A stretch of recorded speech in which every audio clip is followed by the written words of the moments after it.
देखो, बर्बाद गुलिस्ता करने को बस एक ही उल्लू काफी था। यहां हर साख पे उल्लू बैठा है, अंजाम गुलिस्ता क्या होगा। देखो, जीवन की बहुत ये सबसे बड़ी विडंबना है कि जब मूर्ख लोग खेल दिखाते हैं तो समझदार लोग हमेशा ताली बजाते हैं। वो कहते हैं कि तेरे गिरने में तेरी हार नहीं, तू इंसान है अवतार नहीं। गिर उठ चल दौड़ और भाग, तू कई बार गिरेगा लेकिन हर बार नहीं। नमस्कार प्यारे बच्चों। देखो, आज की अपडेट है एस्टेट एग्जाम के ऊपर है, तो सभी को लगभग पता है। अब मैं कहूं कि मैंने पहले ही आपको बता दिया था कि आपका जो एग्जाम है वो 4-5 जुलाई को है। हालांकि बीच में डेट भी डिक्लेयर हुई थी 13 और 14 जून। हालांकि मैंने ये भी कहा था कि भाई मेरा मन नहीं मानता कि 13-14 जून को आपका एग्जाम संभव है। क्यों? क्योंकि मैंने बताया था कि जून में बीएड के एग्जाम होंगे। तो आपका एग्जाम हो सकता है 1 या 2 वीक आगे जाए। और पहले जो पुरानी जो वीडियो आप देखोगे, किसी ने मुझे देखा होगा, तो मैंने ये कहा था कि 4-5 जुलाई के लगभग, जुलाई के फर्स्ट वीक में आपका एग्जाम होगा। जून में आपके फॉर्म रीओपन होंगे। अब यहाँ यहाँ एक और क्लिष्ट समस्या कह सकते हैं कि माननीय जो नए नवनियुक्त जो हमारे माननीय एचबीएससी के चेयरमैन साहब ने कहा है कि फॉर्म रीओपन नहीं होंगे। तो अब देखो, अब एक बात ध्यान से सुनो मेरी, कि जो भूतपूर्व चेयरमैन साहब ने कहा था कि 2 से 3 दिन के लिए पोर्टल ओपन होगा, इन्होंने कह दिया कि पोर्टल ओपन नहीं होगा। तो ये तो कंट्रावर्सी हो गई ना। यदि हम मानते हैं कि अब जो कह रहे हैं वो फाइनल है, तो पहले जो कहा गया फिर वो फाइनल क्यों नहीं था? भाई, कहने को तो जैसे एग्जाम 15-16 जनवरी को होना था, फिर उसके बाद बोला फरवरी में होगा, बोर्ड के एग्जाम है, फिर अप्रैल में होगा, मई में, जून। तो कहने को तो ये कमिटमेंट तो बार बार होते रहे हैं। तो अब चूंकि जो डेट डिक्लेयर हुई है वो 4-5 जुलाई।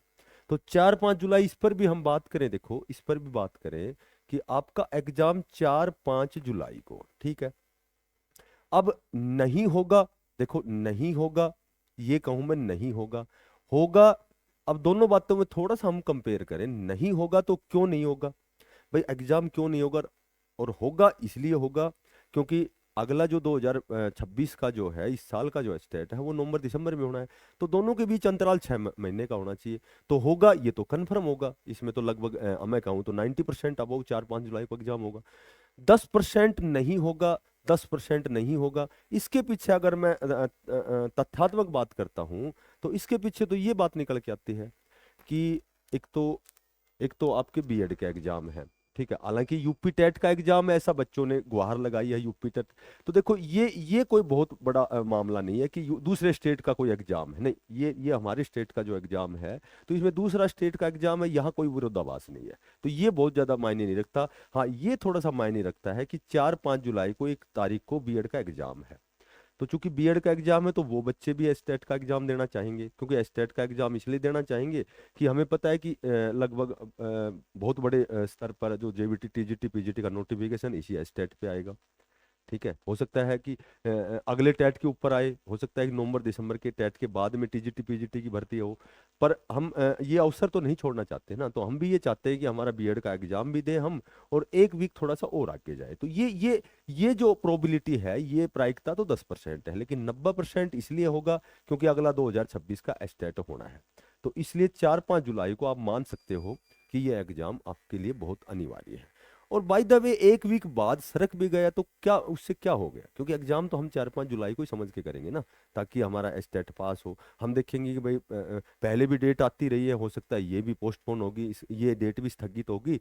तो उस हिसाब से हम थोड़ा सा अपनी तैयारी में थोड़ा सा कम ध्यान दें, तो वो नुकसान ना तो भिवानी बोर्ड को होगा, ना किसी दूसरे को होगा। वो तो नुकसान हमारा है ना, कि हमने ये सोचा कि पहले भी डेट आई थी, ये भी सरकेगी, बाद में पढ़ेंगे। तो वो तो नुकसान केवल हमारा है। वही बात है कि जब हम किसी से ईर्ष्या करते हैं, जब किसी पे क्रोध करते हैं, तो वो नुकसान तो हम खुद का ही कर रहे हैं ना। गुस्से में तो हम अपना ही नुकसान कर रहे हैं। हम दूसरों से ईर्ष्या कर रहे हैं तो भी नुकसान अपना ही कर रहे हैं। तो वही बात यहाँ है कि हम किसी और का नुकसान नहीं कर रहे। अगर हम नेगेटिविटी पे ध्यान देंगे, किसी दूसरी बातों पे ध्यान देंगे, तो उसका नुकसान तो केवल हमें ही होना है, किसी दूसरे को नहीं होना है। तो 4-5 जुलाई ही जब इसका रेशो ज्यादा है, इसका परसेंटेज ज्यादा है कि 90% आपका एग्जाम 4-5 जुलाई को है, तो हमें 4-5 जुलाई मान करके, अभी तो 1 महीना पूरा कंप्लीट महीना है, ठीक है। और जबकि आपने इस दिशा में प्रयास किया हुआ है, बहुत से ऐसे बच्चे जिन्होंने एस्टेट का एक दो बार एग्जाम भी दिया है, बहुत से ऐसे जेबीटी का प्रशिक्षण किया है, किसी ने बीएड करते समय प्रशिक्षण किया है, किसी ने मास्टर डिग्री। तो इस दिशा में जब हमने प्रयास किया है, तो ये 1 महीना हमारे लिए तो पर्याप्त समय है, बिल्कुल पर्याप्त समय है। ठीक है। तो 1 महीना तो पर्याप्त है, लेकिन लेकिन इस महीने में आप हम किंतु परंतु में निकाल देंगे तो फिर तो 1 महीना क्या चीज, 6 महीने हो जब भी आपके लिए कम पड़ेंगे। यहाँ फॉर्म रीओपन की बात करते हैं। देखो, रीओपन फॉर्म होने जरूरी है यानी कि होंगे या नहीं होंगे, यहाँ भी हम थोड़ी सी बात करते हैं। तो आपके जो फॉर्म है वो रीओपन होंगे, मैं बात करूं तो फॉर्म आपके रीओपन होंगे यानी कि 90% होंगे, और नहीं होंगे यानी 10% नहीं होंगे। तो वही वही दोनों चीजों को मैं डिवाइडेशन करता हूँ 100% में। अब होंगे क्यों रीओपन? रीओपन इसलिए होंगे कि बहुत से ऐसे कैंडिडेट हैं देखो, होंगे क्यों? बहुत से ऐसे कैंडिडेट हैं जिन्होंने बाद में, जिनकी बीएड हुई है, जेबीटी हुई है, तो वो तो नए बच्चे उस समय तो भर नहीं सके, अब वो फॉर्म भरेंगे। कुछ अपरिहार्य कारणों से जिन्होंने फॉर्म फिलअप नहीं किया था, तो उनको अवसर मिलेगा। किसी की जैसे कुछ गलतियां त्रुटियां हो गई थी, तो उनको अवसर मिलेगा, वो अपनी ठीक करेंगे। ठीक है, करेक्शन करेंगे। यहाँ जरूरी क्यों है? क्योंकि जो भी रेगुलर नियमित अध्यापकगण है, सुप्रीम कोर्ट द्वारा उनको कहा गया है, नियमित जो अध्यापकगण हैं उनको कहा गया है कि अगस्त 2028 तक उनको एस्टेट पास करना है, यदि वो हरियाणा में अध्यापन करते हैं तो। इसलिए अनिवार्य है कि जितने भी गेस्ट टीचर हैं उनके लिए एस्टेट अनिवार्य है। तो इनको अवसर देने के लिए ये आपके फॉर्म रीओपन होंगे, क्योंकि नए नए जब जो नए नियुक्त जो हमारे माननीय चेयरमैन साहब बने हैं, हो सकता है उनको पीछे की बातें ना पता हो, ये सारी चीजें जब बच्चे उनके पास जाएंगे, उनसे उनसे निवेदन करेंगे, या उनको खुद रियलाइज होगा इस चीज के कि भाई ये क्यों जरूरी है रीओपन। और ऐसा माननीय हमारे भूतपूर्व चेयरमैन ने भी कहा था कि 2 दिन के लिए हम फोरम का जो रीओपन का पोर्टल खोल लेंगे। तो बहुत सी ऐसी चीजें हैं, तो यहाँ ज्यादा चांस है कि आपके फॉर्म रीओपन 2 या 3 दिन के लिए होंगे। अभी तो पर्याप्त समय है, 1 महीना है, क्योंकि जुलाई में एग्जाम है, तो कम से कम 1 महीने का समय है हमारे पास। तो 2 या 3 दिन के लिए फॉर्म रीओपन की प्रबल संभावना है। और जहां तक 90% की बात करूं तो ये आपके फॉर्म रीओपन होंगे। और ऐसा लगातार अध्यापक गण भी जो है वो प्रयासरत हैं, वो कर रहे हैं प्रयास, जो भावी अध्यापक गण है वो भी प्रयास कर रहे हैं, बाकी भी इस विषय में डिस्कस चल रही है। तो फॉर्म आपके 2 से 3 दिन के लिए रीओपन होंगे, क्योंकि ये जरूरी है। क्यों है, मैंने ये बता दिया। ठीक है।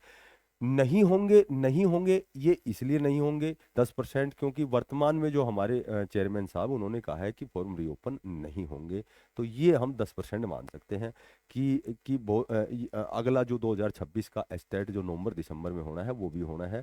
तो शीघ्र 4-5 जुलाई को ये आपका एग्जाम होना है। और यहाँ मैं एक छोटी सी बात करूं कि एस्टेट आपके लिए कितना अनिवार्य है, ये आप बिल्कुल ध्यान रख सकते हो कि एस्टेट इसलिए अनिवार्य है कि बहुत बड़े स्तर पर आपकी भर्ती होने वाली है।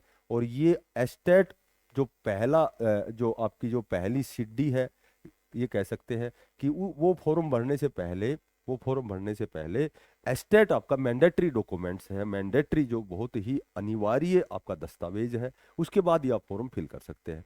सुनने में आता है कि 16,000 पदों पर आपकी जेबीटी टीजीटी पीजीटी की भर्ती होगी, पीजी आपकी 15,000 पे होगी, वो कितनी भी होगी, हमें तो एक ही सीट चाहिए ना। तो जेबीटी की भर्ती सभी को पता है, लगभग 13-14 साल से रेस्ट ऑफ हरियाणा की भर्ती ना हुई, और 7,500 के लगभग पद वैकेंट बताते। लेकिन वो सारा डाटा पुराना, अभी तो और भी बहुत से अध्यापक हैं जो प्रमोट हुए हैं, जिनकी पदोन्नति हुई है, बहुत से अध्यापक हैं जिनकी सेवानिवृत्ति हुई है, रिटायरमेंट हुए हैं। तो बहुत सी सीटें वैकेंट हैं जेबीटी की, रेस्ट ऑफ हरियाणा जेबीटी की, टीजीटी की, पीजीटी की।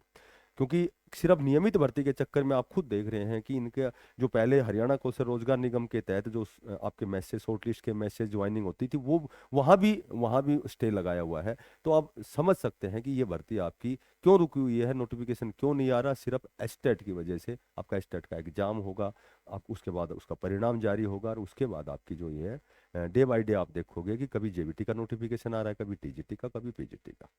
तो लगभग 15-16 हजार पदों पर ये सुनने में आया है कि आपकी भर्ती होने वाली है। हो सकता है फॉर्म 2026 में निकले, ज्वाइनिंग प्रक्रिया हो सकता है 2027 तक भी जाए, ये तो आगे की बातें हैं। पर उससे पहले वो कब नोटिफिकेशन आएगा, कब भर्ती होगी, और ये चीज़ें तो सेकेंडरी है। प्राइमरी तो ये है कि हमें एस्टेट पास करना है, और वो एस्टेट आपका 4-5 जुलाई का है। और 4-5 जुलाई का है, फॉर्म रीओपन के 90% चांस हैं। बहुत जल्दी आपको ये सुनने को मिलेगा कि फॉर्म 2 से 3 दिन के लिए रीओपन हुए हैं, जैसी मुझे जानकारी है। तो हमारी सुबह सुबह, देखो मैंने पहले भी बताया था कि मैं ऑलरेडी डीएसएसबी में लेक्चरर के पद पर कार्यरत हूँ। 2012 से डायरेक्ट लेक्चरर लगा था डीएसएसबी में, और बहुत जल्दी मेरा प्रमोशन भी होने वाला है। तो फिलहाल हमारी जनगणना में ड्यूटी चली हुई थी, सुपरवाइजर के पद पर मैं कार्यरत हूँ। तो अभी लगभग 1 महीना हमारे पास समय है, और वही जून की हमारी छुट्टियां हैं पूरे महीने की। तो अब हम पूरे जोर शोर से, पूरी मेहनत और मशक्कत के साथ लगभग जो सब्जेक्ट है उनकी क्लासेस स्टार्ट करेंगे। अभी तक तो सुबह एक मैथ की क्लास चलती है, 12-13-14 टॉपिक हमारे मैथ के कंप्लीट हो चुके हैं। डेली एक टॉपिक हम मैथ का करते हैं। तो ये तो मैं नहीं कहूँगा कि मुझे बहुत ज़्यादा नॉलेज है, लेकिन आप यदि कोई भी क्लास है एक बार मैथ की आप पढ़ेंगे, कोई भी जेवीटी कैंडिडेट है या बीएड मैथ से है। मैं खुद बीए बीएड मैथमेटिक्स से हूँ। तो मैंने एस्टेट, जो हरियाणा का एस्टेट है, वो 2008 में पहले स्टेट होता था, एसटीईटी होता था। तो वो पहले ही जो एस्टेट 2008 में था, वो पहले उस समय ही मैंने फर्स्ट सिटिंग में ही वो एस्टेट पास किया था। बहुत अच्छा स्कोर था मेरा। तो मैं खुद मैथ का स्टूडेंट रहा हूँ, ठीक है। तो हमारी सुबह मैथ की क्लास होती है, सुबह 9 बजे स्टार्ट होती है, पूरा कंप्लीट टॉपिक होता है। आज हमारा काम और समय का टॉपिक था। उससे पहले लगभग 12-13-14 टॉपिक हमारे कंप्लीट हो चुके हैं। इतने ही 10-12 टॉपिक 15 टॉपिक और बचे हैं, ठीक है। तो चाहे कोई बीएड का कैंडिडेट हो मैथ का, और चाहे जेबीटी का हो, तो एक बार आप कोई भी क्लास क्लिक करके आप पढ़ के देखें, रियली आपको कुछ न कुछ नया सीखने को मिलेगा, ठीक है। और मेरे से भी अच्छे अच्छे हालांकि अध्यापक हैं, लेकिन मैं तो इसलिए कह रहा हूँ कि मैं क्लास ले रहा हूँ, इसलिए मैं ये चीज़ कह रहा हूँ। बाकी कहीं भी आपने ज्वाइन कर रखा है या कहीं आप पढ़ रहे हो, लेकिन मैं ये कहूँगा कि ये महीना आपके लिए पर्याप्त है। क्या? क्योंकि क्योंकि क्या होता है कि समय और समझ दोनों एक साथ नहीं होती। हम क्या होता है कि जब हमारे पास समय होता है तो हम उलूल जुलूल बातों में, किंतु परंतु के चक्कर में, नेगेटिविटी के चक्कर में समय को हम जाया करते हैं। तो समय और समझ दोनों एक साथ जिस भी बच्चे के पास होती है, वो श्योर एंड सर्टेन सफल होता है। क्योंकि जब समय होता है तो समझ नहीं होती, और जब हम समझदार होते हैं तो समय निकल जाता है। तो ऐसा ना हो कि जब जब जब तुम्हारा समय निकल जाए, जब तुम समझदार हो। एग्जाम 4-5 जुलाई का मान करके ये मैंडेटरी डॉक्यूमेंट्स, इस बाधा को, इस रुकावट को, इस व्यवधान को आप पार करके, और अपने आप को जो आपका निर्धारित लक्ष्य है वहां अपने आप को सिद्ध करना है। और अपनी जो एक सीट है उसको आपको अचीव करना है, गेन करना है। आप अपने सपने को साकार करेंगे। और ऐसी मैं विधाता से कामना करता हूं कि मेरे ख्याल से आपको मेरी बातें समझ में आई हैं। तो आप इस वीडियो को बिना पैसे का सब्सक्राइब करें, अप्रिशिएट करें, ताकि दोबारा से फिर मैं आपके से मुखातिब होकर के और फिर आपसे कोई डिस्कस करूं। फिर मिलते हैं किसी नई अपडेट के साथ। तब तक के लिए बेस्ट ऑफ लक। सभी को धन्यवाद। राम राम।